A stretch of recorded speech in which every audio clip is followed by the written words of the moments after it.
सभी विद्यार्थियों को बोर्ड की परीक्षा की अग्रिम हार्दिक शुभकामनाएं।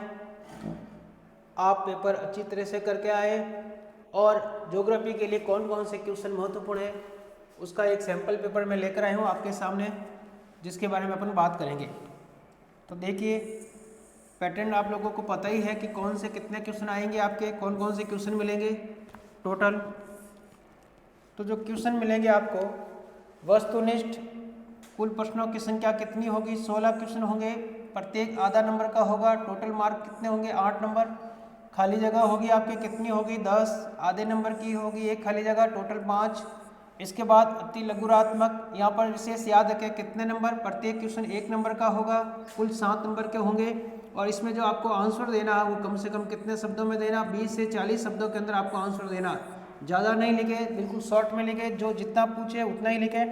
लघुरात्मक टोटल क्वेश्चन कितने मिलेंगे आपको? 10। एक कितने का होगा? डेढ़ नंबर का होगा। और टोटल कितने नंबर का? 15 नंबर का होगा। और इसमें जहाँ तक हो, अगर आप कोई चीज़ पूछे तो इसमें अगर आपको डायग्राम नज़र आ रहा है तो डायग्राम जरूर लिखे, और कम से कम इसका जो आंसर दे आप कम से कम 50 से 60 शब्दों के अंदर आंसर दे। इसके बाद तीसरा है, 3 क्वेश्चन आएंगे आपके दीर्घ उत्तरीय, प्रत्येक क्वेश्चन 3 नंबर का होगा। कम से कम इसका आंसर 3 9 नंबर के हैं, और इसका जो आंसर दे कम से कम आप 7 से लेकर 8 या 9 लाइन तक आपका इसका आंसर लिखें। और ये जो बड़े क्वेश्चन होंगे, 2 क्वेश्चन मिलेंगे आपको, और एक क्वेश्चन कितने नंबर का होगा? 4 नंबर का। इसमें आप हो सके तो इसका वर्गीकरण करके, वर्गीकरण के साथ में आप इसका डायग्राम बनाएं और फिर करें। और अगला क्या है आपके मैप, 2 मैप होंगे, भारत और संसार का मैप 4 नंबर का होगा। इसके बाद है कि अपन बात करें आगे,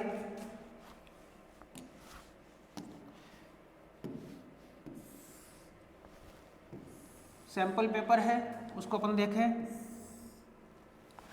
पहला क्वेश्चन है आपके सामने कि मानव भूगोल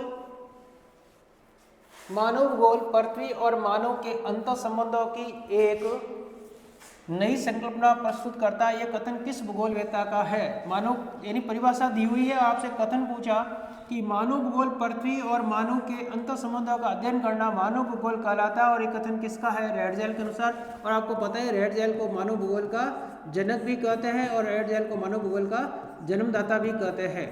तो ये कथन किसका था? रेडजेल का। दूसरा क्वेश्चन है, निम्न में से जनसंख्या परिवर्तन का प्रमुख घटक किसे? जनसंख्या परिवर्तन यानी जनसंख्या परिवर्तन तो जन्म दर, मृत्यु दर और प्रवास, कितने कारक घटक कह सकते हैं अपन, या कह सकते हैं आपसे कारक? कितने कारक है? 3। तो उपरोक्त सभी। निम्न में से कौन सी फसल रोपण नहीं है? ऐसी कौन सी फसल है इसमें से जो रोपण नहीं है? कौवा रोपण है, गन्ना रोपण है, चावल रोपण है, कौन सी नहीं है? रबड़ रोपण नहीं है। वह उद्योग जो प्रदूषण नहीं फैलाते हैं कहलाते हैं। ऐसा उद्योग कौन सा जो बिल्कुल प्रदूषण नहीं फैलाता? वो कहलाता आपके स्वच्छंद उद्योग। सिलिकॉन घाटी कहाँ पर आई हुई है? इसमें पेरिस, लंदन, न्यूयॉर्क या सैन फ्रांसिस्को वहाँ पर आई हुई है। अगला क्वेश्चन लेते हैं अपन,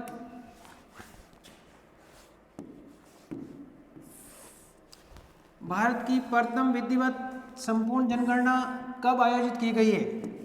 इसमें पूछा भारत की प्रथम विधिवत संपूर्ण जनगणना कब हुई? याद होगा आप लोगों को 1881 के अंदर, या 1873, या 1872, या 1981। तो इसमें से कौन सा? इसमें पूछा भारत में प्रथम विधिवत जनगणना कब से हुई थी? तो 1881 से हमने भारत में प्रथम जनगणना यानी दशक की जनसंख्या कब से शुरुआत की गई थी? तो अपन कह सकते हैं दशक की जनगणना जो हुई थी वो 1881 से हुई थी। जबकि भारत की जो प्रथम जनगणना हुई थी कब हुई थी? 1872 के अंदर। यहाँ पर विधिवत नहीं, तो यहाँ पर आपसे पूछा विधिवत।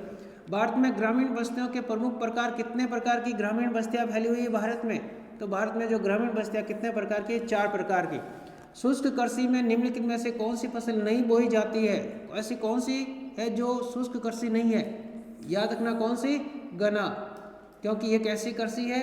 ये आर्द्र कृषि है। गन्ने की फसल को अधिक पानी की आवश्यकता होती है, इसलिए आर्द्र कृषि है। और यहाँ पूछा कौन सी नहीं है।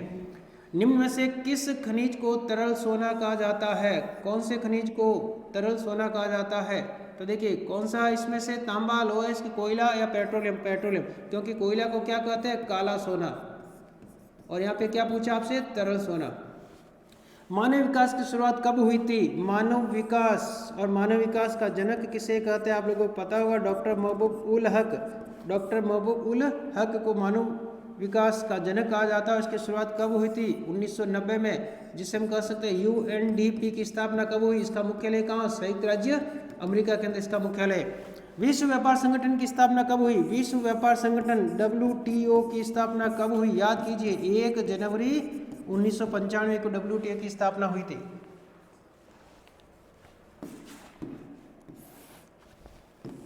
इसके बाद अगला क्वेश्चन है आप लोगों के लिए,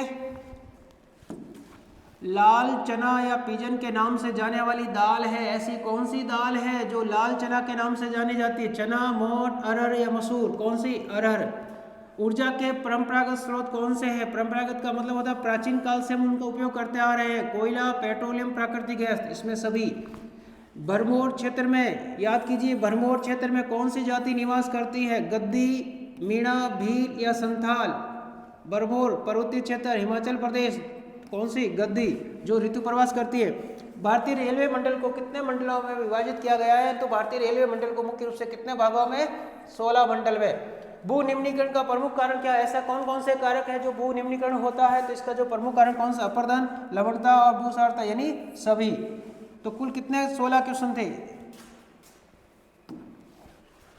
16 क्वेश्चन थे, 8 नंबर के होंगे, और एक क्वेश्चन कितने का? आधा नंबर का। इसके बाद भाग ब कह सकते हैं अपन खंड 2।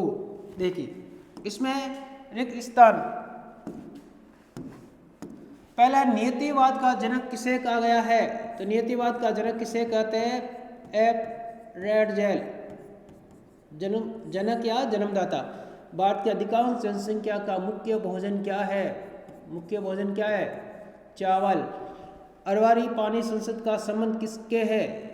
जल के संरक्षण से है, यानी जल को संरक्षण करने के लिए योजना शुरुआत की गई थी। भारत में वायु परिवहन की शुरुआत कब हुई थी? 1911 के अंदर। नसीराबाद नगर का उदाहरण कौन सा? नसीराबाद गैरिसन नगर का उदाहरण है। भारत में विश्व के अनाज का उत्पादन कितना होता है? 22% जो अनाज का उत्पादन होता है। मैग्नीज का सर्वाधिक उत्पादन भारत में कौन से राज्य में होता है? मैग्नीज, तो याद कीजिए, भारत में सर्वाधिक मैग्नीज उड़ीसा में। रसदार खट्टे फलों की कृषि कहाँ पर की जाती है? भूमध्य सागर में।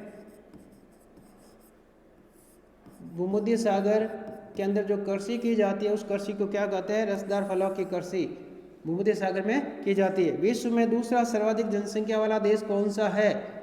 यहाँ पूछा, विश्व में दूसरा सर्वाधिक जनसंख्या वाला देश कौन सा है? भारत। वर्तमान में भारत का पहला स्थान, लेकिन जनगणना हुई नहीं, इसी कारण यहाँ पे पूछा, तो कौन सा लिखेंगे? भारत। नीति आयोग की स्थापना कब की गई? याद कीजिए, नीति आयोग की स्थापना 1 जनवरी 2015 को नीति आयोग की स्थापना की गई थी। कितनी खाली जगह है आपके? 10। आगे देखते अपन।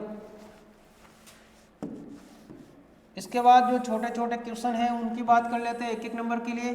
कौन कौन से क्वेश्चन हैं उनको देख लीजिए।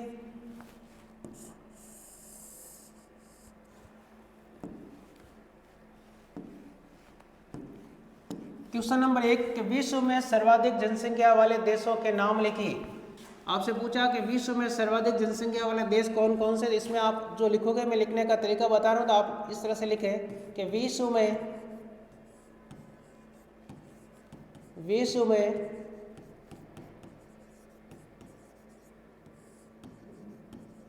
सर्वाधिक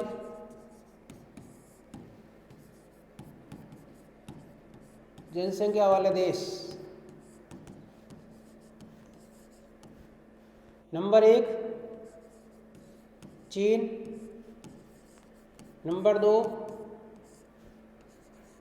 नंबर 1 चीन, और अगर देखो कितने नंबर का,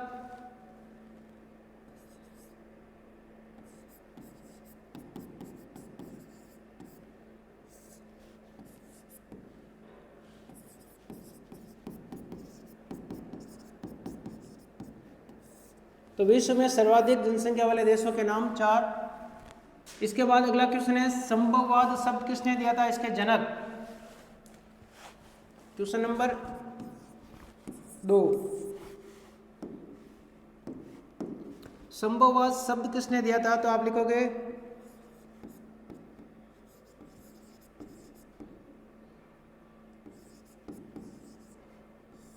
संभववाद शब्द, क्योंकि आप ये शब्द पूछा, लुई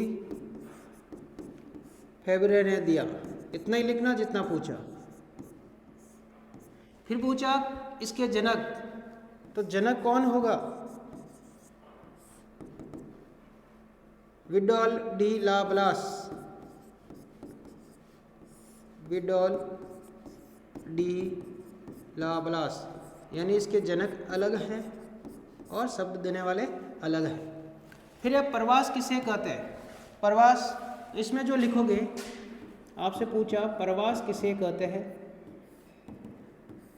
तो लोगों का एक स्थान से दूसरे स्थान पर जाना, लोगों का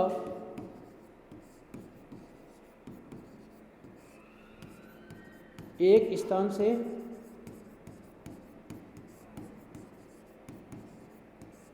दूसरे स्थान पर जाना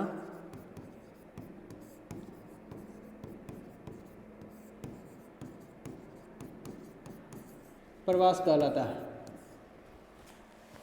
ट्रक फार्मिंग कृषि किसे कहते हैं? तो हमने पढ़ा था, ट्रक फार्मिंग कृषि सब्जियों को काटने के बाद 24 घंटे के अंदर अंदर ट्रक के अंदर भरकर किसी नगर के पास पहुंचाना ट्रक फार्मिंग कृषि कहलाता है। स्वामित्व के आधार पर उद्योगों के प्रकार बताइए। स्वामित्व के आधार पर उद्योगों के कितने प्रकार हैं? 3 प्रकार के हैं। पहला जो प्रकार है आपके कौन सा स्वामित्व के आधार पर? पहला है निजी उद्योग, दूसरा है सार्वजनिक उद्योग, तीसरा है संयुक्त उद्योग। 3 प्रकार के। इसके बाद जनसंख्या वृद्धि किसे कहते हैं? यह पूछा जनसंख्या वृद्धि, तो 2 अलग अलग समय अंतराल के मध्य होने वाले परिवर्तन को जनसंख्या वृद्धि कहते हैं। जल संभर क्या है? जल का संरक्षण करना क्या कहलाता है? जल संभर कहलाता है। ये सभी क्वेश्चन हैं आपके, एक नंबर के क्वेश्चन हैं। इसके बाद है आपके ये जो क्वेश्चन है भाग 4, इसमें एक क्वेश्चन कितने नंबर का है? 1.5 नंबर का क्वेश्चन है। इसमें पूछा आपसे कि आर्थिक भूगोल के 4 उपक्षेत्रों के नाम लिखिए। जैसे एग्जाम्पल में आर्थिक भूगोल के कितने पूछे? 4। तो इसमें जब आप लिखते हो, इसमें इस प्रकार से लिखें,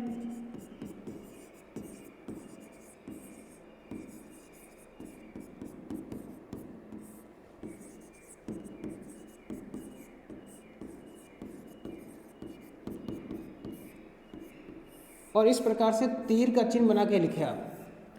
पहला हो गया आर्थिक भूगोल में कृषि भूगोल, दूसरा हो गया इसमें पर्यटन भूगोल, तीसरा हो गया संसाधन भूगोल, और चौथा इसमें लिख सकते हो आप परिवहन भूगोल। ठीक है। इसी प्रकार से आगे है प्रवास के कोई 2 प्रतिकर्ष और अपकर्ष कारकों के बारे में लिखिए। प्रतिकर्ष का मतलब होता है परेशान करना और अपकर्ष का मतलब होता है आकर्षण करना। तो जहाँ पे आपको सुरक्षा मिल रही है, जहाँ पर शांति है, वो आपके कौन से हैं? अपकर्ष के कारक है। प्रतिकर्ष कारक मतलब जहाँ अशांति, असुरक्षा, शिक्षा की कमी, चिकित्सा की कमी, वो सभी जाएंगे इसमें। फिर जनसंख्या घनत्व को परिभाषित कीजिए। जनसंख्या घनत्व प्रति वर्ग किलोमीटर में रहने वाले लोगों की संख्या को क्या कहते हैं? जनसंख्या घनत्व कहते हैं। अंतर्राष्ट्रीय व्यापार किसे कहते हैं? कितने प्रकार का होता है? 2 देशों के मध्य जो किया जाने वाला व्यापार होता है उसे अंतर्राष्ट्रीय व्यापार कहते हैं। 2 प्रकार का होता है, पाशविक और बहुपाशविक। पाशविक का मतलब होता है किसी एक देश के साथ में जो व्यापार किया जाता है। बहुपाशविक का मतलब होता है बहुत सारे देशों के साथ में जो व्यापार किया जाता है। बेटी बचाओ बेटी पढ़ाओ अभियान का मुख्य उद्देश्य क्या है? कि सरकार का जो वर्तमान में है महिला सशक्तिकरण के ऊपर बढ़ावा देना है, ताकि महिलाओं को भी क्या होना? आत्मनिर्भर बनाना। इसी कारण कहा गया है कि बेटी बचाओ बेटी पढ़ाओ। भारतीय कृषि को प्रभावित करने वाले कारक कौन कौन से हैं? तो इस कृषि के जो प्रमुख कारक हैं, स्थानीयकरण यानी कृषि को प्रभावित करने वाले कारकों की वर्णन कीजिए। तो एक इसमें कारक कम से कम 4 कारक आपको लिखने हैं। कौन कौन से हैं? जैसे वर्षा का समय पर नहीं होना, दूसरा कृषि का वैज्ञानिक तरीकों से नहीं करना, तीसरा जो इसमें है जल की कमी, चौथा है इसमें भूमि का निम्न उपजाऊपन होना, और इसके अलावा उन्नत किस्म की बीजों का प्रयोग नहीं करना। ये सारे इसमें होंगे। मुक्त व्यापार से आपका क्या अभिप्राय है? मुक्त व्यापार ऐसा कि जिस स्थान पर जो व्यापार किया जाता है जिसमें किसी भी प्रकार का कोई टैक्स देना नहीं पड़ता है, ऐसे व्यापार को कहते हैं मुक्त व्यापार। भारतीय रेलवे को कितने भागों में बांटा गया? तो भारतीय रेलवे को मुख्य रूप से 3 भागों में बांटा गया है। पहला कौन सा? ब्रॉड गेज, बड़ी लाइन, दूसरा मीटर गेज और तीसरा है नैरो गेज यानी छोटी लाइन। इसके आधार पर मुख्य श्रमिक और सीमांत श्रमिक में क्या अंतर है? मुख्य श्रमिक कहते हैं ऐसे व्यक्ति जो वर्ष में 183 दिन से अधिक काम करते हैं उसे मुख्य श्रमिक कहते हैं, और दूसरा सीमांत श्रमिक जो 183 दिन से कम काम करते हैं ऐसे श्रमिकों को सीमांत श्रमिक कहते हैं। चावल की कितनी किस्में हैं? नाम लिखिए। चावल की किस्में मुख्य रूप से कितनी है? 3 किस्में हैं। कौन सी? ओस, अमन और बोरो। इसी प्रकार से छोटे क्वेश्चन थे। इसके बाद अगले देखते हैं कौन कौन से ऐसे क्वेश्चन हैं। बड़े क्वेश्चन, इसमें जो बड़े क्वेश्चन है वो है आपके, देखिए, प्राथमिक एवं द्वितीय व्यवसाय का वर्णन कीजिए। कौन कौन से प्राथमिक व्यवसाय के अंदर शामिल किया जाता है और किन किन को द्वितीय व्यवसाय में शामिल किया जाता है। फिर है विश्व पार महाद्वीप रेल मार्ग का समझिए। विश्व पार महाद्वीप रेल मार्गों को कितने भागों में बांटा गया? तो 4-5 जितने भी इसके भाग है आपको कम से कम 4 लिखने हैं। वर्षा जल संग्रहण की 3 विधियों का वर्णन कीजिए। 3 विधि पूछी, किन कौन कौन से ऐसी विधि है जिनके द्वारा जल को अपन संग्रहण कर सकते हैं। और अगला भाग है आपके 6 नंबर, बड़े क्वेश्चन है। विश्व की जनसंख्या को प्रभावित करने वाले कारकों का वर्णन कीजिए। सभी कारकों का वर्णन करना, भौगोलिक कारक है, आर्थिक कारक है, सामाजिक और सांस्कृतिक कारक, इन कारकों का वर्णन करें। पॉइंट बना के इसका वर्णन करें। या अथवा में मिलेगा अपरंपरागत ऊर्जा स्रोत क्या है? इनके 4 प्रकार का वर्णन कीजिए। जो वर्तमान में जिन ऊर्जा स्रोत को काम में ले रहे हैं उसे हम कहते हैं अपरंपरागत ऊर्जा स्रोत, जैसे जैव ऊर्जा है, तापीय ऊर्जा है, सौर ऊर्जा है, पवन ऊर्जा है, बायो ऊर्जा, ये सभी इसमें आएंगे। या भारत में उद्योगों को प्रभावित करने वाले कारकों का वर्णन कीजिए। किसी स्थान पर अगर आप उद्योग लगाना चाहते हो, कौन कौन से कारक प्रभावित कर रहे हैं? तो आप सबसे पहले कच्चा माल है, जल है, विद्युत शक्ति के साधन है, परिवहन है, संचार है, पूंजी है, सरकारी नीतियाँ, वो सभी उद्योग को प्रभावित कर रहे हैं। या स्वेज नहर का सचित्र वर्णन कीजिए। तो इस टाइप के जो क्वेश्चन बड़े हैं उसमें आपको क्या करना है? उसमें आपको डायग्राम के माध्यम से आपको समझाना है। इसके बाद आगे देखते हैं अपन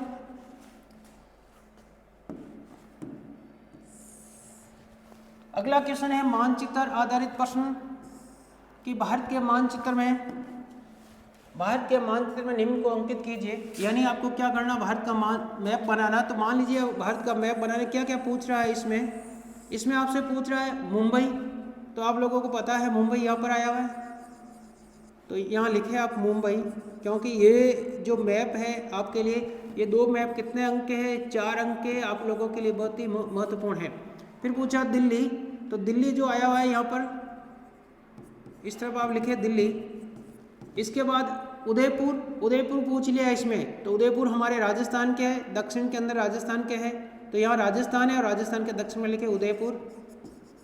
इसके बाद में विशाखापट्टनम जो बंदरगाह है जो नहर के माध्यम से जुड़ा हुआ है, तो ये लिखे विशाखापट्टनम। इसके बाद आपसे पूछा ये कितने हैं? 4 चीज पूछी जाएगी, कितने नंबर की मिलेगी? 2 नंबर की, कि विश्व के मानचित्र में अंकित कीजिए। विश्व का मैप दिया हुआ रहेगा, आपको क्या पूछा? मास को, तो संसार के मैप के अंदर आपको दर्शाना है।